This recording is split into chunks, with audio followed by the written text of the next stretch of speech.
So the question of another rational function in this case is going to be solved for the limit when the x is approaching our two values of f of x. And what is the f of x? That f of x is going to be x to the third power minus 8 over x to the fourth power minus 6. So this is our question. So as we can see, this question is basically about solving the limit questions, and there are specific limits are given for us to solve for this question. And what should we do before we solve this question? When you think about the problem analyzing what the question is about in order to solve for the question clearly. So for the problem analyze, if we start from the beginning, that from the properties that we can know from our limits, what do we know about the limits? Well, the first thing that we're going to talk about is where can we apply our limits. Well, we know that from the limits, there are these specific properties that we can only apply to what function. It is going to be a rational function. So it will be a rational function. And rational function is the only function for us to apply our limits, what the limits is going to be. And before you think about it, when you think about what is the definition of our limits. So before you think about everything about the rational function like that, we need to think about the definition of our limits. So let's get through what is the definition of our limits. The definition of our limits, as we have did in a lot of videos, the definition of our limits before we think about where was it originated from. And the main point here is going to be limits. So the definition of our limit is going to be, it is a specific value that a function or a sequence. So it is a thing that the function or a sequence approaches. So another main point here is going to be a word function and the sequence in our definition of our limits. Approaches as the input approaches. What is the input value when you apply it to our function? Well, it is going to be the x value, which we'll note it as the input. As it approaches undefined values, the most important thing in our limits is going to be the undefined values. So this will happen when a value that a function, which will going to be a f of x, and the sequence, which is a set of numbers, approaches, which is the main element, as the x value, which is our input value, approaches undefined values. So this is what the definition of our limits is going to be. And I've listed 3 things that we need to know before we solve for this question. And the first thing is going to be the definition and the types of our limits in our rational function. We talked about what was the definition of our limits. Now we're going to talk about the types of our limits, and then we're going to talk about what is the rational function. So first, let's go through our types of our limits in our rational function. So as we saw it from our definition, there are 2 types of our rational function, where we can either apply to our function or this sequence.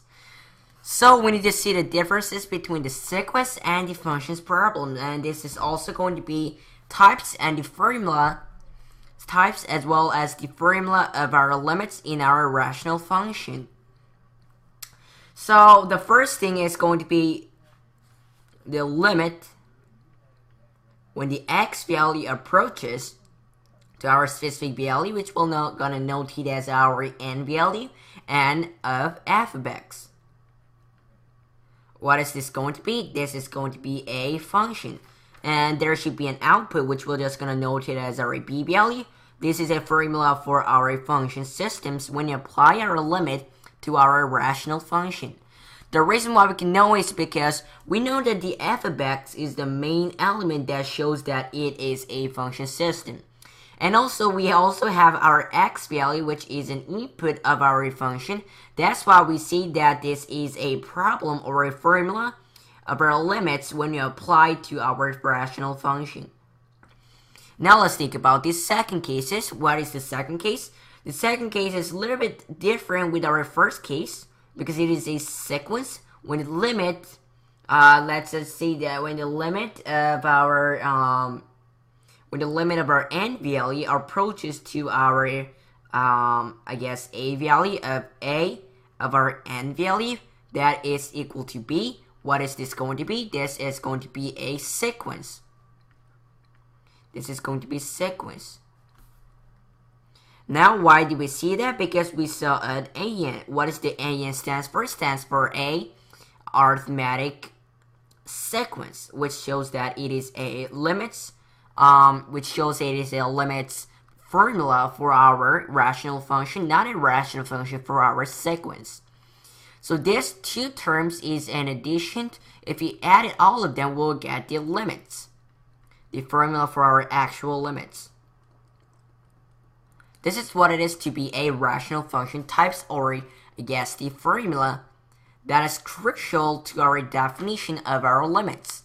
Now let's think about another thing that we're going to do. But before I think about it, let's think about what is our equations types is going to be. What is our equations types? Well, types of our equation is the limit when the limit of our x value approaches our 2 value. 2 when the x value, our input, approaches to our f of x. What is that f of x? That f of x is x to the third power minus 8. All of them over x to the fourth power minus 6. Now people might think that, how can you know if it's a function or a sequence? As we think about it, we have our input value, which shows that it is part of our function. And also x to the third power minus 8 over x to the fourth power minus 6 is a most basic term of our rational function. It is a rational function. And we need to remind ourselves that we're right now currently doing a problem analysis, not a actual solving our equations. So this is about rational function, obviously going to be a rational functions. But then there are also two cases of our irrational functions. And before we think about it, we need to think about what is the definition.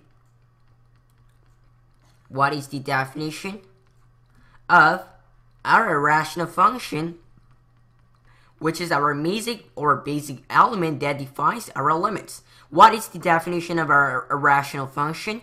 Well, the definition of our irrational function is going to be any types of our function. So there can be any types of function, but there should be an element that defines that any types of function that should be always formed by.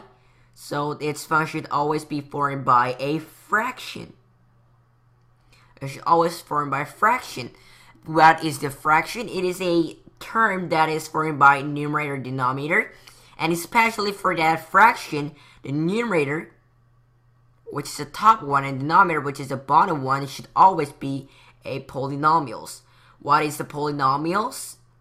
It is a more than 0 nomials. This is what it means by the polynomials. So this is what the definition of our rational function is going to be. But the most important thing in our every single function is going to be the graphs. The graphs of its function. So what we need to do is we need to think about what are some of the types of our graphs in our rational function. And actually, after we finish that, all you have to do is go through one more thing and actually simplify or go through our equation. So we know that every single graph will be formed by our coordinate plane, which is formed by x and the y-axis. So before you think about its graph, we need to think about its basic format, and our basic format of our rational function is going to be y is equal to k over our x value. So there will be totally two types of our graphs. Depends on our signs. They'll all be defined by our signs of our k value. And depends on the signs of our k value, the graphs types will be defined. And the first case of our rational function will be defined when our k is greater than 0. when k is greater than 0, which means when it is a positive value, the totally two graphs will be formed. That looks something like this. So if we draw it again, it will look something like this. Let me draw again. It will be this type and our this type. This is also the case when our k value is greater than 0. Which means when you think about what does this mean, that means when our k value is our positive value, unlike the negative one, and also when this is a positive value, which is greater than 0, the graph will form that looks like this and this like this. But for the first graph, the value is getting closer to our x-axis, but the main thing about rational function is never intersect. And for the second one, it also goes closely down to our y-axis, but never intersects, but getting close to our y-axis. This is what the graph will look like when the k value is greater than 0. Now, obviously, as we can see, this graph will happen when the k value is less than 0, and also when our k value is less than 0. What does k is less than 0 means? Well, that means our k value is our negative value. Then our graph of our rational function will look something like this. There will be two types. So when our k value is less than 0, which means when it is a negative value, the graph will look something like this. That means the graph is getting closer to our x-axis, but never intersect. For the second one, this was the so we'll just call it as the third graph. And for the fourth graph right over here, this graph is also getting closer to our y-axis, but never intersects. So, but the properties between them is that the opposite sides graphs should always be exactly same formation, but a different location and a different position. And these four types of graphs will occur depends on the size of our k value, and this is what the rational functions graph is going to be. Now we talked about the rational functions graph types of graphs, and right now all you have to do is think about the types. Lastly, we need to think about the types of our limits in our function. So the last thing that will be the this will probably be the third one that we need to think about. The third one is types of our limits of our function, especially going to be a rational function. So the thing that I'm going to talk about right now is the types of our limits of our function systems. And as we can see, the difference between the functions and the sequences limits was different by a function f of x and the a of n, and also its input values x and n. But they're also exactly same kind of concept, except they use a different stuff to differ from the types of our limits in our function. And this is basically will be related to solving. This is basically related to the solving our limits in our rational function systems. So let's think about, there are totally two types of our limits in our function, and they'll all be defined by the values. They'll all be defined by the values of our axis, which is our input's approachment. That means according to what the x value is approaching, what is our x value is going to be our input values. According to what is approaching, our values of our limits will be different. So let's think about the first case. The first case says types is going to be when our limit of our x value is approaching to our number that we'll just call number as n, that is less than our infinite number, and then we'll have our own function, which is f of x. This is a first pattern, and notice that the x value, which is our input value, is approaching to the n value that is less than input value. Then how do we solve this limit? Well, all you have to do is simplify all you have to do in this case is to simplify the f of x into a polynomials as possibly as we can, and divide the nomials between the numerator and denominator, and there will be a common one. There should be a common one. And when it's a time where we simplify our f of x, which is our function, to a polynomials, it is a case where our x value, which is our input, where our input is approaching to our n value, we'll just call it as the numbers, and it is just a small number for it that represents a number that is approaching to the number that is less than our infinite number. This is what it is going to be for the first one. Now let's think about the second one. Then the first one was when the x feels less than infinite. What will the second one be? Now, according to the common sense, as we can see, the limit when the x is approaching to the number, that is exactly going to be an infinite number and our function, f of x. How can you solve this question? Well, this question is basically about our asymptotes. And we have talked about this in the first video of our rational functions asymptote problems. What is the asymptote's definition is going to be? It is a line. It always should be a line.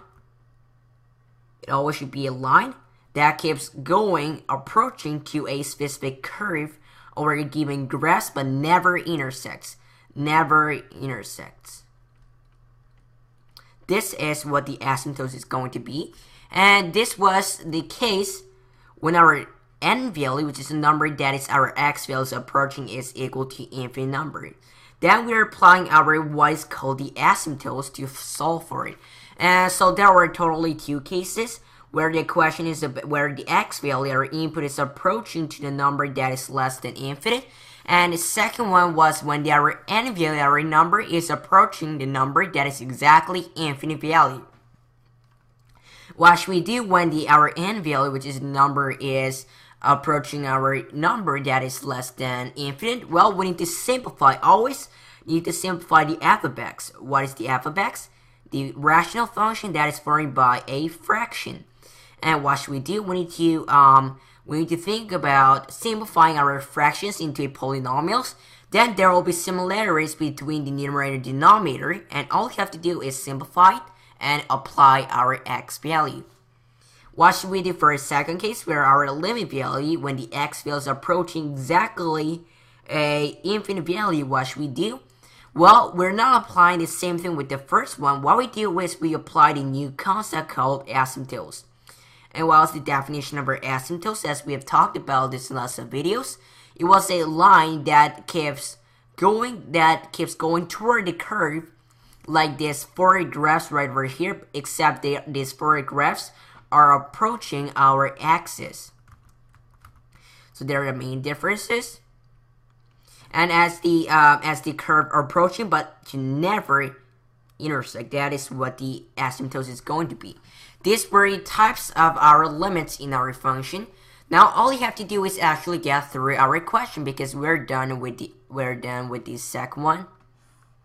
And also the third one, which was ways to solve the limit of our rational function with input and output. What was the input and output value? Well, it was x and an f, which form f of our x. So let's actually get through our question. This was the problem analyzed to see if this was the question that it is possible to solve. Look at our original question. It is going to be the limit. And as we can see, it is a function problem, especially going to be a rational function. And when the limit, when our x value, which is the input, is approaching our 2, our f of x, which is our y value, and that is going to be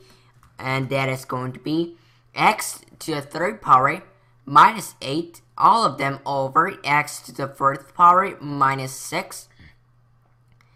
And this is what it is going to be, and this is a rational function problem. And since we knew that the x value is approaching our 2 value, and what is 2? It is a value that is less than our infinite value. So this question is basically to solve it by simplify our numerator and denominator into a simplest form and solve for it. So this is what the limit when the x value is approaching to our 2 of f of x is going to be. And if you want f of x is x to the third value minus 8 over x to the fourth minus 6. So if you write down again, which is x to the third value minus 8, all of them over x to the fourth value minus 6. And all you have to do in order to convert this into a polynomials is to simplify into a nomials. And as we have talked about this, and this will work when you apply it to our calculator.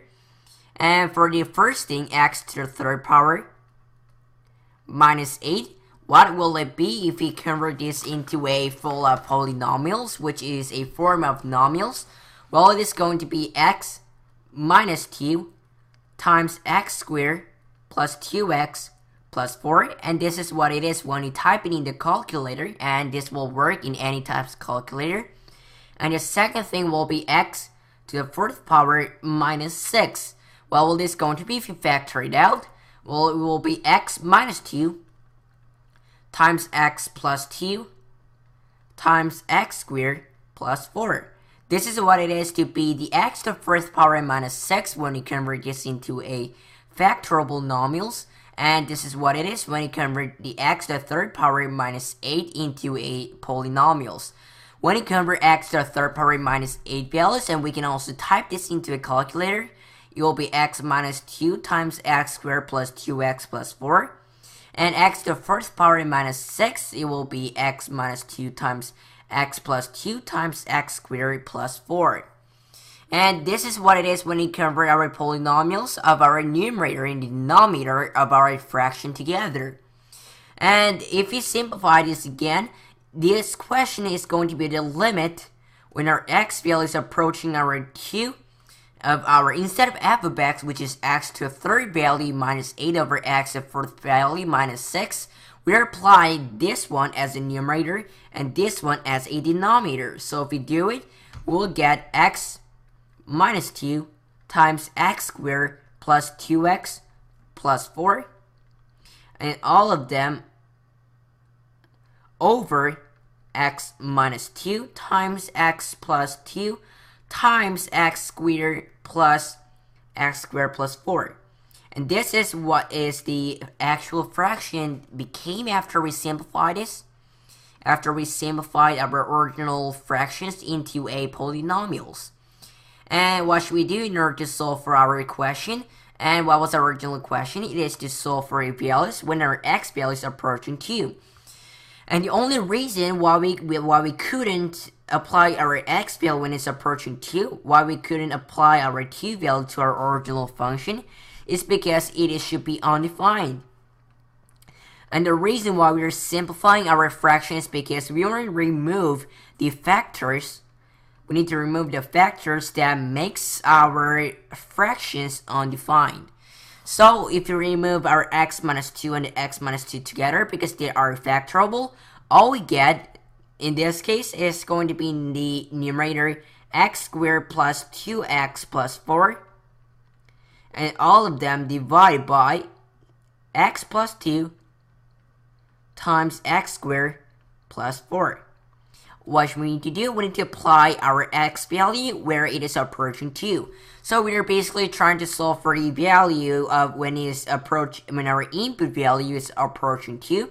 All you have to do is simplify and apply our 2 into every single x value that it contains, which is going to be x squared. Instead of x, we input our 2, so it will be 2 squared plus 2 times, instead of x, we multiply 2, we have plus 4.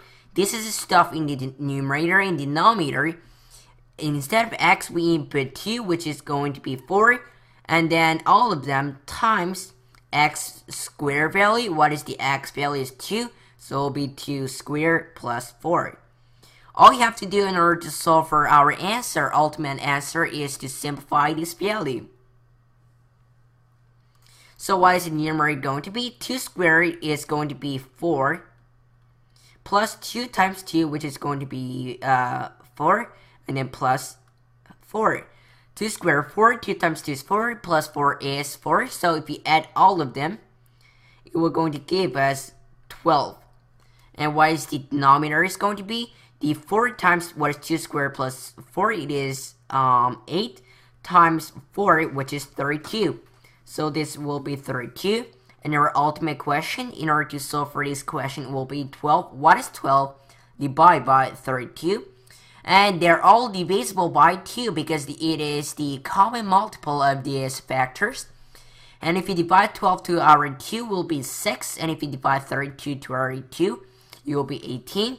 And we can still divide them by 3. So if you divide 3 to our 6, it will be 2. If you divide 18 to our 3, it will be 6. Let's check if you did it. If you did this in a right way. So I think we made a mistake here. And 12 over 32, what is it going to be? Well, they're all divisible by 2, so it'll be 6, and then it'll be 16, and then if you divide this also by 2, it'll be 3, and then 8.